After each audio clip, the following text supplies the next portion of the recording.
This is the report for the Ghana. And it's for the people who read Andrew's assertion and they took it as the absolute truth, which was not the case, right? You can see they have cocoa bills, US bonds, pension funds, and the first phase. First phase was where majority of the people fell in, and banks and everyone, right?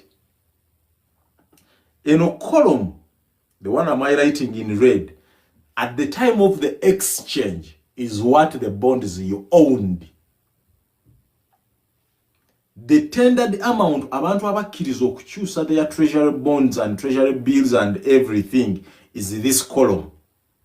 And this was the participation rate. So they gave you the equivalent of your bond, but for long term. They gave you the equivalent, the exact equivalent, but for long term. Oba kantu ako mukalaba.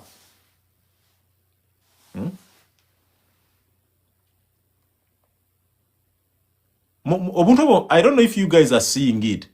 So this was the participation, and it wasn't mandatory. But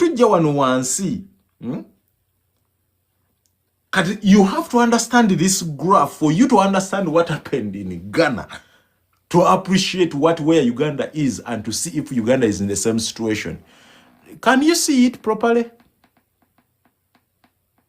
Perfect. So, first leg, banks mwezali. Majority of the bonds they exchanged, you can see, they were maturing in 4 years. Nebazongezayo for close to 8 for more than 10 years.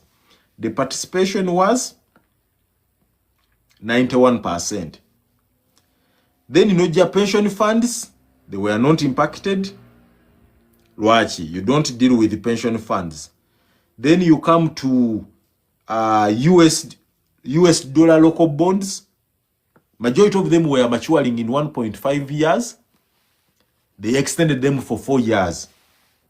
Then you had the cocoa bonds and bills. They were exchanged for 4 that is maturing in less than 1 year. They extended them to 4.4 years.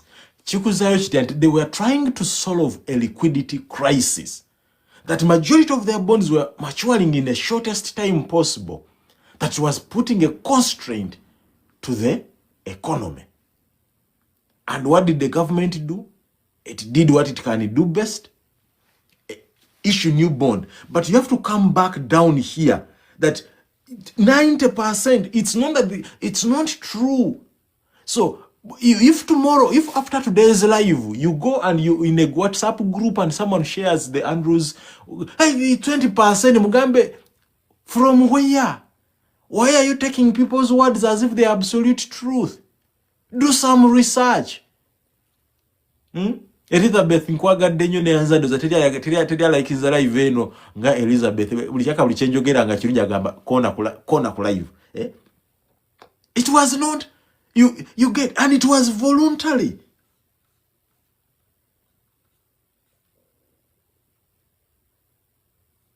There's something else that I wanted to show you. Okay, this one will go into what? Let me show you how Uganda's debt is structured. Can you see these numbers that I'm showing? Live yange bagala gisalako. Balaba. Mumpe a second. I need first. Can you see the numbers I'm showing?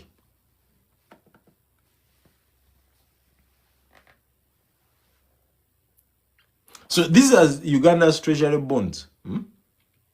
Tombuza data jena muje. Wenzo ga kangende munonyeko na ye.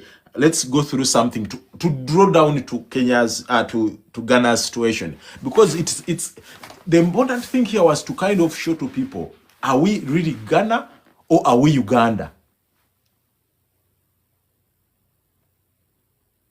Oh yes, I've just played the game. I've just clicked it here. So you can see mu Uganda Majority of our treasury bonds are long term. The biggest chunk of payment is this column here in Jolabe Italy Munyo numbers. Is in 2043. 2043. 2042. These are the bonds which they are maturing in 2040. 2040. Oziraba jeziri. 2039. Eno 2039 abamu mujimanyi. 2039 abamu tujagala nnyo. The 15.8. 2037 eno twajigula 2 years ago. 2035 abantu mwetanidde bond eno. Oziraba jeziri. Ziri wala nnyo. Kati it's not. Haji Bakaluba joined the live. Huh? Really? Oh no. Ozaba 2034 tulina muziizaawo 4 trillion. Kati bojeno mu 2025, 2026 busente butono nnyo. Trillion zino zibayino sasulako. Mu 2026. Trillion ziri nnya. All of this will be rolled over because the Kakandes are willing to lend it money. You know? The Kakandes are willing to lend money. They will do total dental roll over. They do not need anything whatsoever. They don't need that. 2027, you can see how they are spaced out. May 2027. A year later, that's when they will need to pay this 1.2 trillion. They will do a roll over there. Wachifuna. 2028, 3 trillion here. Which is 3 years from now. You think government can struggle to raise 3 trillion? They raise that in every single auction. One single auction, they raise it. If they wanted to. Even right now when interest rates are down. So, bwotegeera ensonga ezo semasonga, womanya noga oh, okay. Ghana was in a different situation. It was in a liquidity crisis. Uganda is not in a liquidity crisis. Then someone said, but can Uganda be in a liquidity crisis? This is my improbable scenario. Majority of our bonds are long term. That squeeze might happen, if it is to happen, between 2029 to 2043. If it is to happen, but those are 15 years from now, and there is so much they can do between now and then, right? Because between 2039 and 2043, mulimu bondi ojiraba 7.9, mulimu eno oba muziraba zenkirikinga, mulimu eno, mulimu eno, mulimu eno. In a period of 3.5 years, robots zizo bots that ziraba bonds are scam. Most people gonna lose their money. He has no idea what he's talking about, but shouting at the top of his voice. So in 2039 to 2043, numbers are not clear. Are you guys not seeing the numbers?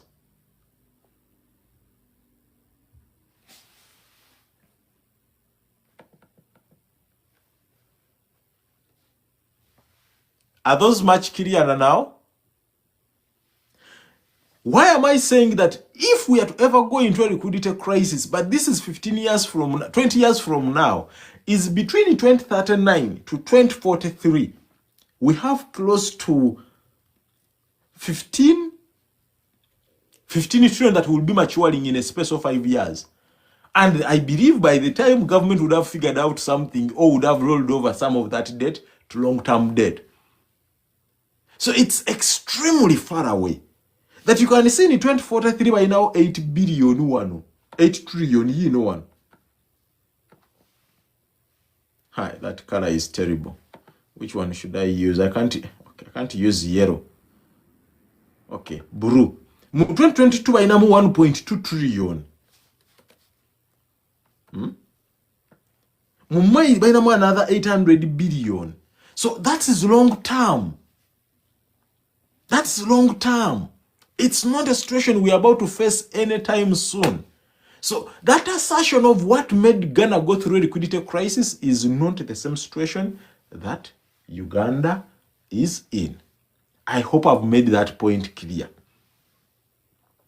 So I'm going to go, let me see. I now have a few people who might have questions now. I might have to go through the questions. Ania so kujja. Bannange ebibuuzo byenjagala byebi byennyini ebya ku kintu nsonga eno gye tuliko.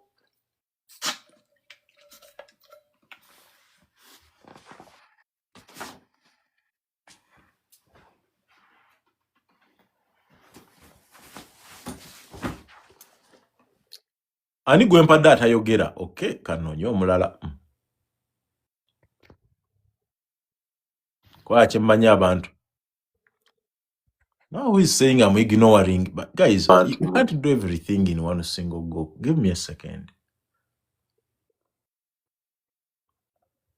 But anyway, Umuzindalo, you have 1 minute to ask your questions and then we'll go because I know many people have their questions.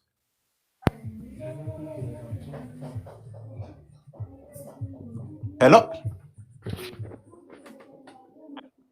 Hello? Yes, Mr. Kakande. Yes, Sebo. Yes, good afternoon, Mr. Kakande. Good afternoon. I just need to thank you for the lecture. We do appreciate. This is very interesting.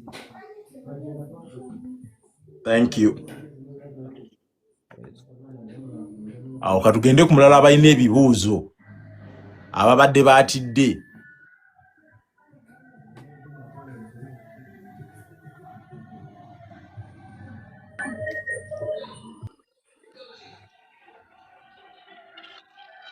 Ani gwe mpadde gundi n'atakkiriza?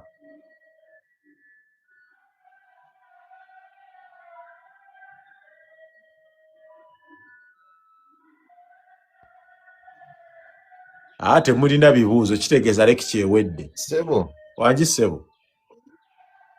Jebali. Tugezaako Sebo mpozi gwe. Diaspora bonds mpulira nti zijja ate zigenda kubeera nawulira baga zigenda beera US dollar denominated. Tekyetutwale mu direction ya euro bond gy'obadde onnyonnyola wano. Diaspora bond zijja tunaba kulaba ku noise of our guys. I'm trying to avoid that noise. Fayini biki oyo ndowooza kuba nze ndi mu kisenge budde buzibye gye ndi. Munasonyiwa. Diaspora bonds zijja, of course, zigenda kubeera mu USD. Now, buli lwoweewola ssente mu USD, you have created a problem which we call the FX risk. Nti omuntu bwe makuwaza ssente zange mu FX mu $, tongamba ogenda kunsasula mu UGX, ogenda kunsasula mu $. And in the dollar you must earn it. You must earn it. One of the things that Ghana did to get away from to get better to the situation, ngena chigenda okunzamu answer yeyo gyobuuza nti Ghana yatuuka ekiseera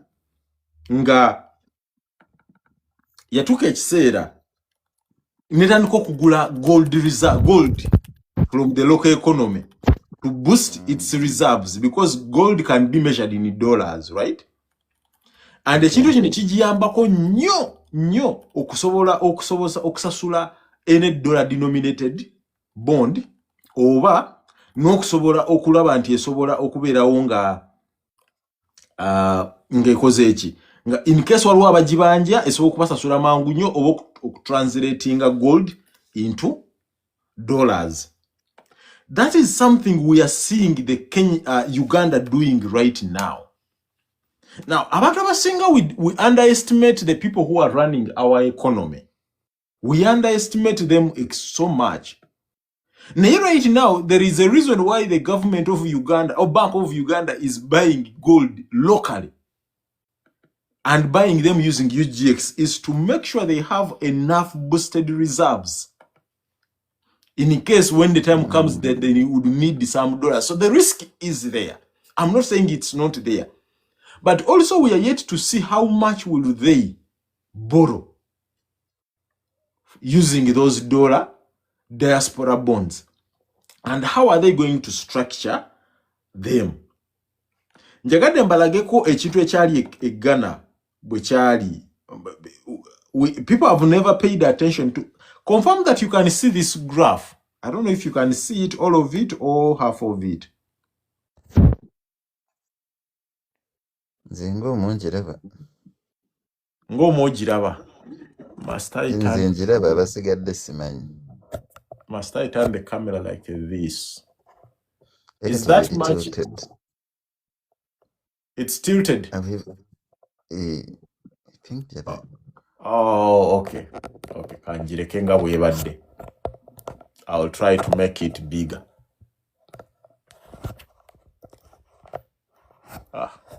Kanjirekenga bwebadde. Nti Ghana eno bond jengendo balaga ye Ghana. I'll just move it. I'll just move it slowly by slowly that people can see it.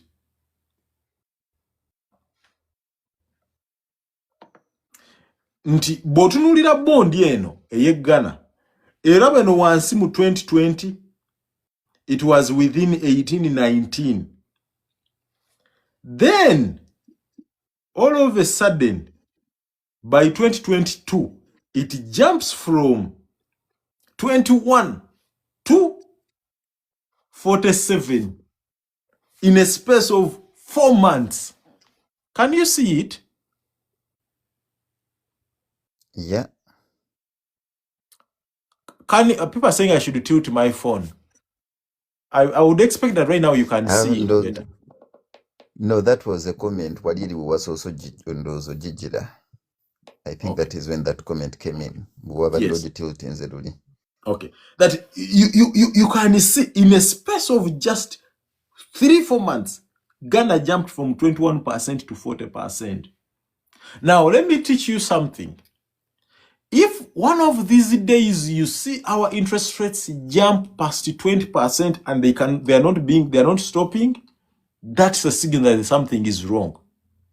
Forget this election rates that are 17%, which now they are pushing down and pushing them down very, very hard.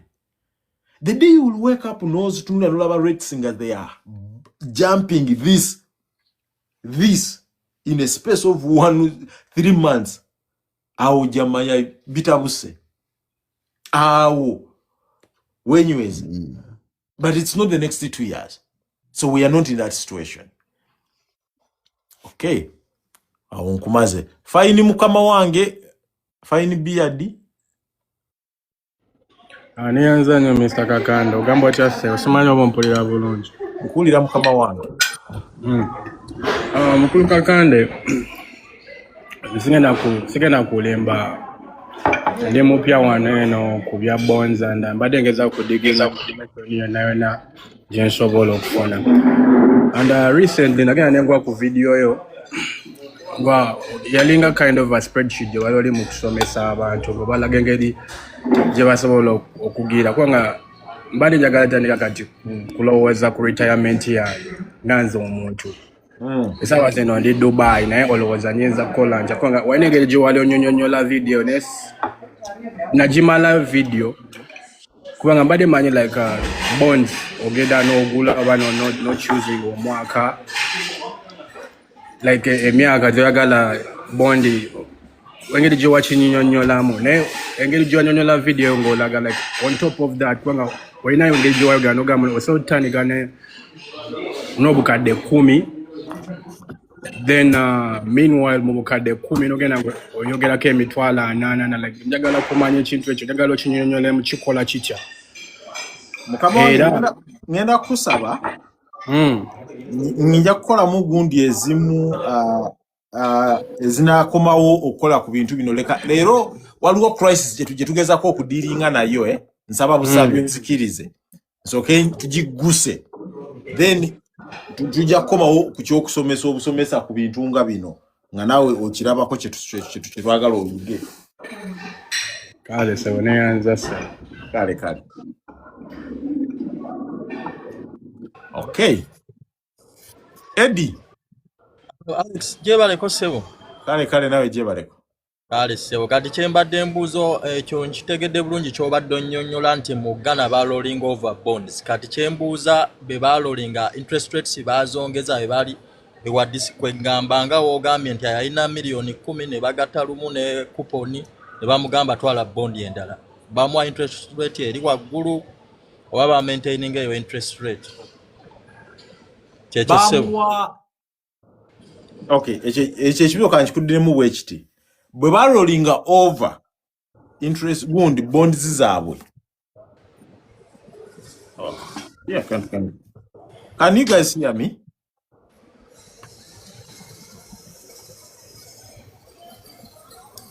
Yes, sebo tukulira. When they rolled over their treasury bonds,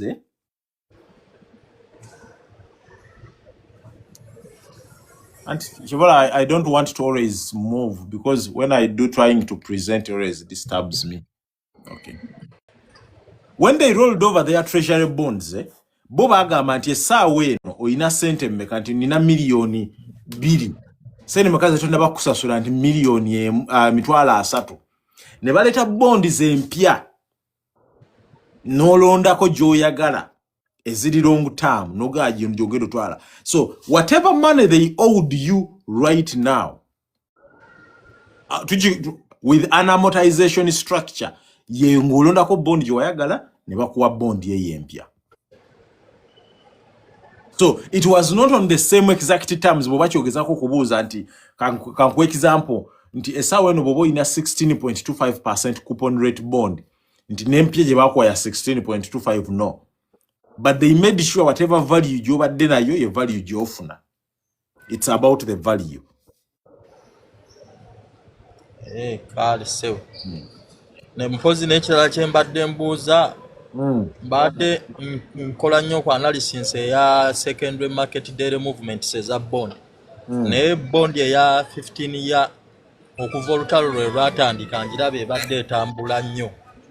Kiki ekigira ndaba abantu babadde bagitunda nnyo kiki ekiriwo nga ne rates zaayo zikka wansi. Ebibuuzo ebya abaani akago ani atuleetedde noise muyitirivu bw'atyo.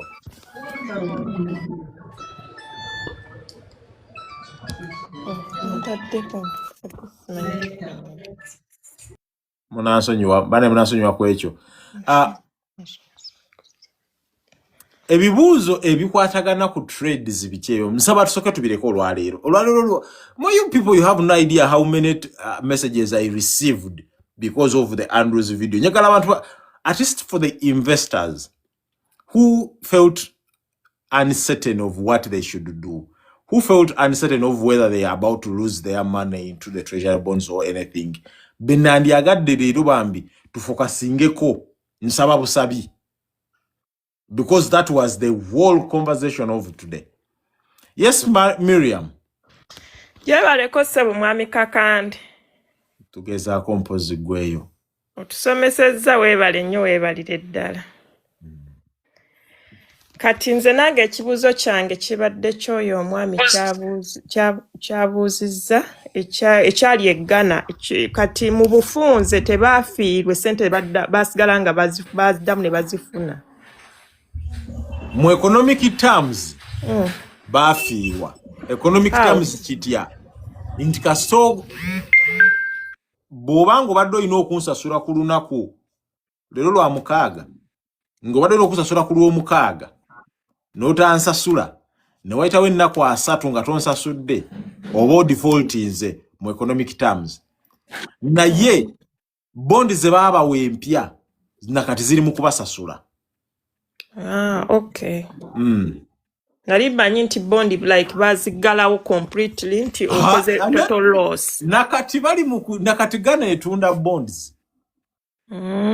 kuba eyo yebadde ware yange nene nga katandika okuinvestinga bw'olaba tutandise okufuna zino red flag okusinziira ku communication gye mwabadde ne Andrew Mwenda. Ati kati kyekyo ekintu ekiriwo ky'olina okumanya nti one of the reasons that make treasury bonds to be called the safest investment, abalikinga live neyanza. One of the things that makes treasury bonds to be called the safest investment is the amount of power government is erina to make sure you get paid. To make sure you get paid. Bw'owola kakande bwemba nkukubiddeyo nja n'okubula nja nakubrokinga nga mumalako emirembe. Ne in economies, what they do, they will transfer that exact bond. Bagambi tulina bond zino satu tulina ya 2035, 2040, 2045. Londa ko gyoyagala. Same value and they continue paying you. Why they do that? Maybe you might have missed out the beginning. Why they ani ali mukundi codinga. Nzize late tanze mwatandise. Why they do it that way is to make sure inti pressure eyokusasula right now bagikendeze bagikuwa in a longer period of time. Yes. Kati olina n'ekirala ky'wasomesako ekya premium ne discount. Kintu ekyo saakitegeera bulungi. Ebibuuzo ebikwatagana ku bondi zikola zitya nsaba tubireke nja kukola live endala mu budde obutuufu. Naye lwaki eno live ndagikoze ne mu budde buno lwa pressure abantu bafune abuli alina ekibuuzo nga kikwatagana ku kyali e Ghana ekyali e Kenya Uganda bagenda tusasula bye bibuuzo byenjagala omuntu bagende nga bavaawo nga bagamba I'm okay to continue investing oba wano kati nanti lwaki njagadde okibuuza iteri tactic nti ekifo katugeze ng'eno eya 10 years eyabaddewo nti negira ku premium tebeera tactic nti ekifo ky'obutapayinga coupon eddako bondi like eddako okutunda eri katugambe ezijja nga kati ezigenda okujja mu March bamaze April ne baga nti weziba nga Apple katugambe nga waliyo tuwaga ya 10 years asula mu May. Yes nga Apple erimu ya 10 year tesobola kubeera nti is a way technique okulaba nti zigira ku premium. Premiums ne discounts are an element of market. It's about coupon rates and yields. Esa when bonds zona zetugula they are at a premium because rates are falling. That's all about it is. Actually is rates if they were increasing, that's when the bonds will be at a discount. That was last year. But when rates are falling, it has nothing to do with the defaults or not defaults. Okay. Kale, kende maaso mulala jje. Kale. Yes.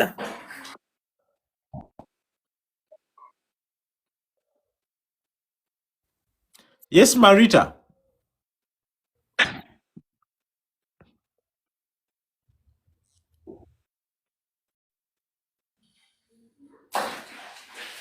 Hello.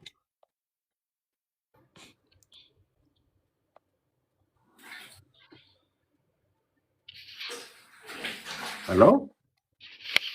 Oitaliko. Nsubuga. Wanji mkulu kakandi. Yes, sebo. Je waliko sebo. Webala omulimu guno gwogenda maaso n'okusomesa eggwanga. So ekibuuzo yange oba worry yange eri ku government debts zefuna mu mawanga amalala.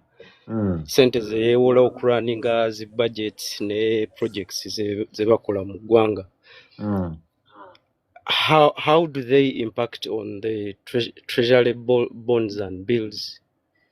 Okubeera nga government ekedde ne failinga okusasula these debts zeyewola mu aga amawanga. Government loans zesinga okuba nazo bazita concessional loans eziva mu World Bank, IMFs, African Development Banks n'ebezita International Development Association neziddako zeziva mu zebayita parish clubs, parish nations nazo they are mostly concessional loans. Loans enzibuzibu zeziva mu non-concessional loan, non-parish clubs nga China. I'm not going to talk so much about it because the information is scanty.